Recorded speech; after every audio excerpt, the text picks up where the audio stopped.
Welcome to Uriah Heep, the Magician's Podcast. I'll be covering every studio song the band has recorded and every bonus track that I can find. Each week we'll go over a new song from the beginning to where they are currently, and as they keep adding albums, I'll keep adding shows. Let the deep dive party begin. In the magic garden, some were singing, some were dancing. Hello and welcome to another episode of Uriah Heep, the Magician's Podcast. I am your host, Scott Haskin, here with our final song for season 23, covering the album Outsider. The song is called Say Goodbye. And, you know, it's a great title for a last song on an album. And sad to say that we are saying goodbye to this season because I've really enjoyed the songs on this album, as I have all the albums, but this one's been, a little more special for me. Really connected with the music, really has just a good uplifting feel to it overall. Got some good emotion in it, but yeah, this has been a fun season. And of course, next season is Living the Dream. Definitely know what a great album that is, and look forward to getting into those songs. But let's enjoy the moment as we say goodbye.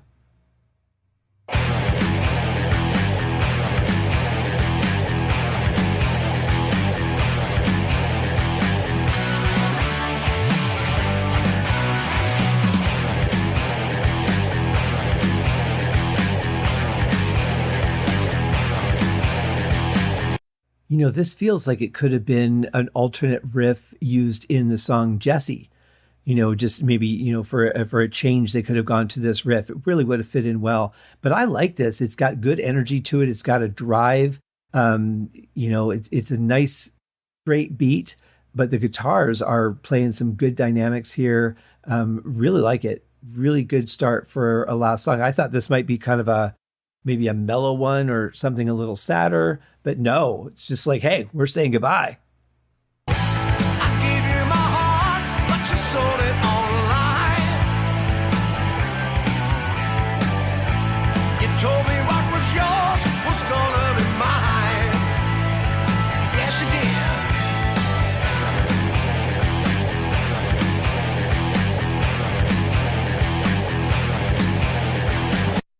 The only way that this kind of riff works is if it's played with this kind of precision. Otherwise, you're even slightly off a 32nd note, even a 64th note off, and you can throw this whole thing just right out of whack. So it really takes certain caliber of players to be able to pull off a song like this. Looking up ahead at the walls of sorrow, yeah. Things had better change this time tomorrow. Some will come and some will go. To a place no one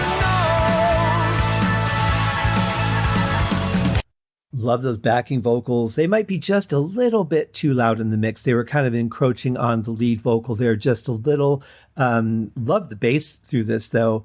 It's not quite a galloping bass, but it does have good movement to it, doesn't it? It keeps the flow going very well. I'm digging this song. I think Bernie sounds great. Organ is nice and solid there, just filling out the overall sound. This is a good song.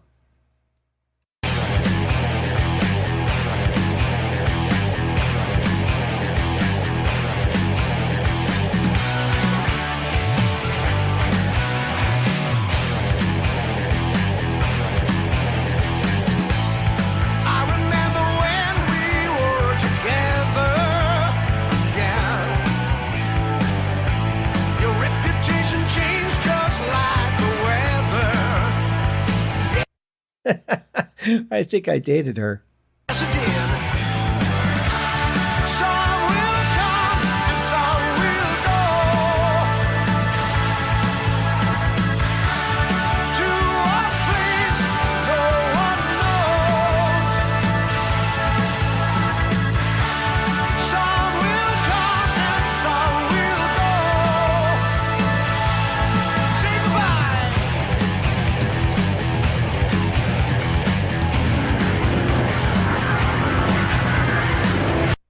I like that they've gone back to this Tom's part, adding the snare. Though I think on the last one, I don't think there was a snare, if I remember right. I think it was just Tom's.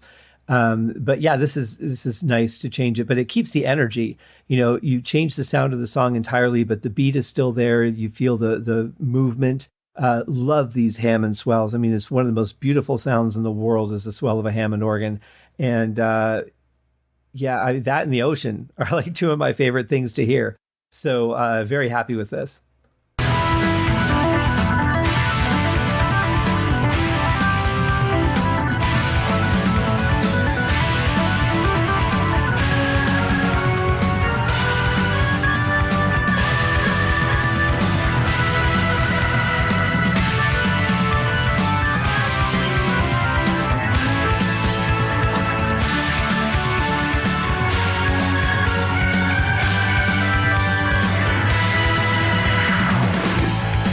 Interesting that Phil chose to not have the heavy distortion on the organ there. It actually sounds good without it, but since this song is driving so hard, I'm kind of surprised that he didn't put a little bit of that overdrive on the Hammond as well. But I like the way it sounded. It actually worked very well. I didn't feel, a loss of intensity or anything through that.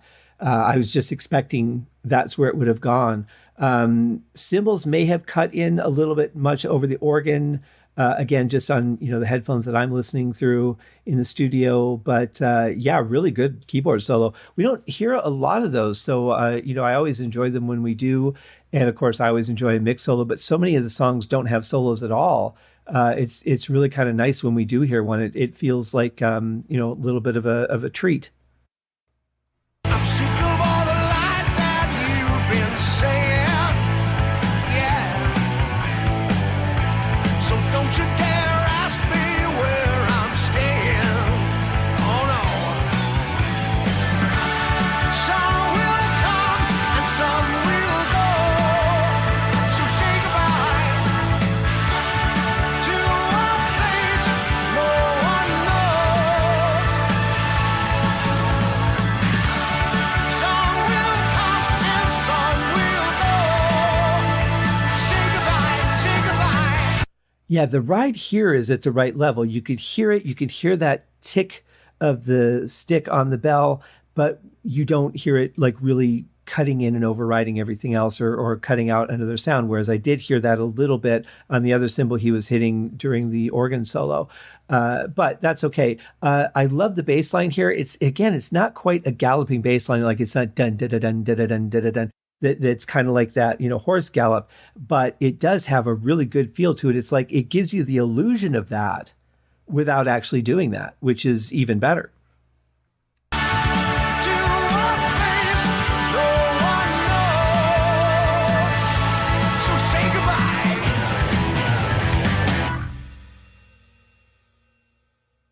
Well, okay, that was an incredibly abrupt ending. Really good song. It's interesting listening to the lyrics. So many of these songs that would be written with that kind of subject would not have this, uplifting gallop type music to it. It would be a little more dark or brooding or something. So I find that contrast very interesting. But a great song to finish off a great album. And Heep, they're really not the traditional kind of rock band or metal band, however you want to phrase it. They're not like, hey, we're going to do an intro, we're going to have a verse, we're going to have a repeat of the intro, we're going to do another verse and then a chorus and then a bridge and then a solo. Like they don't follow that formula. It's whatever the song they write is what they perform. And I really like that because every time you start a new song, you don't know what you're going to get. You can't predict it. You're not like, okay, now they're going to do a verse. Now they're going to do a chorus. Now they're going to do a verse. Now they're going to do, you never know with these guys. And I love that. I love that the writing is so open. And it's like, I don't know if when you were a kid, if you ever got one of those surprise boxes from the toy store, they were like $1 or $2. And sometimes it was like one of those sack lunch brown paper bags and it just had a question mark on the side of it. Or it was like a nicely designed little cardboard box. And you'd pay your couple of bucks and you open it up to find out what you just bought. And it would be full of like different toys or maybe some candy or whatever. I kind of feel like that's how this band is. You get a question mark at the beginning of every song. The title doesn't give anything away, really. And, it just opens up into whatever you just started. And I think that's great because I don't get tired of their writing. I don't find them formulated. And there's some things that they have done, like on this album, having the chorus at the end repeating into just half lines and letting the instrument shine through. That was done a little bit more on this album than previously, from what I recall. But, apart from that kind of stuff, they're really not a formulated band at all. And I love that. It just keeps it interesting. Whenever you get a new album, you're like, wow, I wonder what these songs are going to be like, because you really don't know. You're going to get some very talented writing and some very talented performances, whether you like the song or not. That's kind of the another end of the mystery, but you're going to get everything that they've got to put into it, because I really get the feeling that nowadays, if they don't feel it's up to snuff, it's not going on the album just to fill out the album, just to have another track on it. I really think that they only put forward what they think is worthy of being on an album. And I really like that. So yeah, I'm sad to see this season end, because it's been such a great journey through Outsider. But at the same point, we're moving on to Livin' the Dream, which is, in my opinion, one of their best albums. It's one that I found so refreshing, and was recorded right before I saw them live the first time. They announced at the show that it was going to be coming up. And so it had been recorded already. I'm not sure exactly what the time frame of that was, but so yeah, this was already in the can when I saw them live for the first time. So this is going to be a great season coming up. I'm so glad that you guys joined me for this season, though. For Outsider, we saw the introduction of Dave Rimmer, and now we have the band that we've got. We have our lineup, and we are headed into the next album. So I hope that you guys have a fantastic day. It's Tuesday. If you're listening in on the day of release of this episode, we'll be off tomorrow and back on Thursday to start living the dream. Check it out, guys. Cheers.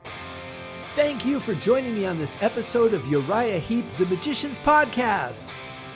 If you have enjoyed this show, please consider going over to Apple Podcasts or your favorite podcast outlet, leaving a rating or a review. Be sure to subscribe to make sure that you are notified when new episodes are available. Please be sure to share this podcast with your fellow Uriah Heep enthusiasts and anyone who you think would like Uriah Heep, which should be everyone. And if you are so inclined, please feel free to contribute to the Patreon account. And if you are not a Patreon subscriber, you can also pay through the PayPal link on the website listed in the show links below.